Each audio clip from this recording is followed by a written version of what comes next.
Have you ever noticed that there are certain places that you might visit and you become a whole new person there?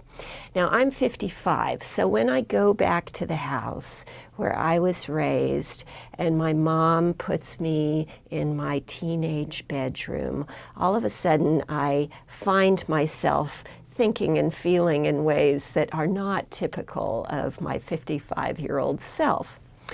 I want to talk with you today about the structuring device that Shakespeare uses in many of his plays. We'll call it a two worlds structure.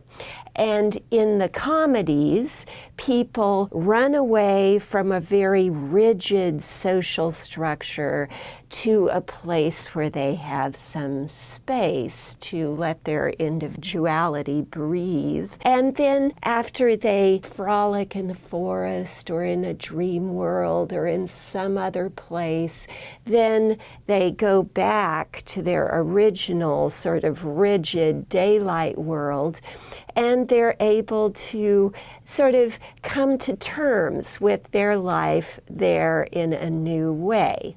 So a two worlds structure.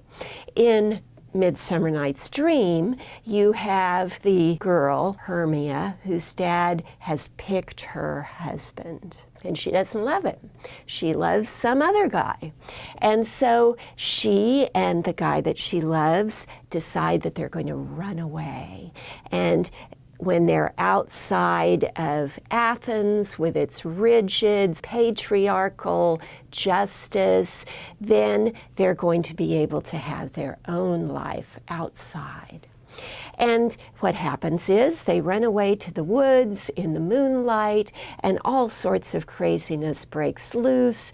And you remember you read the play. They don't know who they're in love with for a while. And when they get to the end of their time there, things are sorted out again, and the Duke comes outside the city, wakes them up, and he says, okay, you can marry the person you love, and your best girlfriend can marry the person she loves, and I won't let your dad mess it up.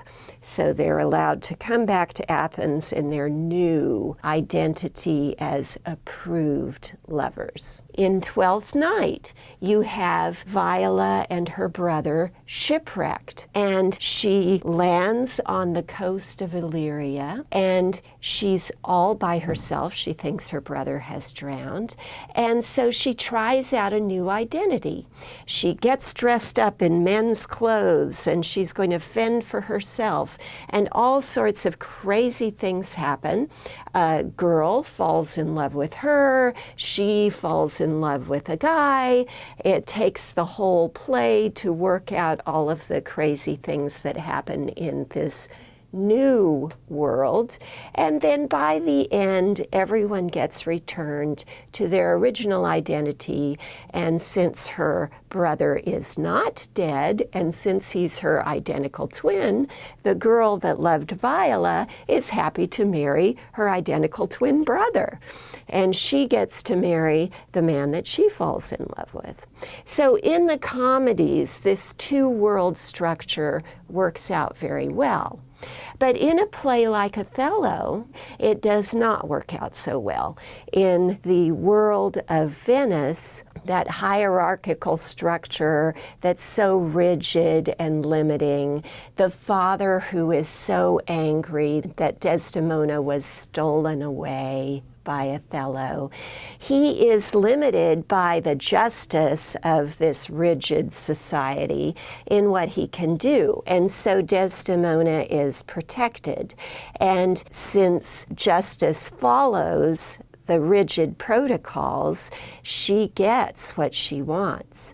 It's when she goes away with her husband to this second world, this wild island of Cyprus, that she doesn't have that protection, because there's something about Cyprus that kind of brings out the darker side of people's natures. So Iago becomes predominant, and Othello's sort of, I don't know, maybe Shakespeare thought of him as reverting to a more natural state for black man who didn't come from Venice. That might be Shakespeare's sort of 16th century take on it. But in any case, the rigid social norms of Venice do not obstruct him from carrying out his vengeance on his wife, who he thinks is guilty. So even though she got to escape from that rigid structure and leave with her love, she didn't have the rigid social structure to protect her in that island.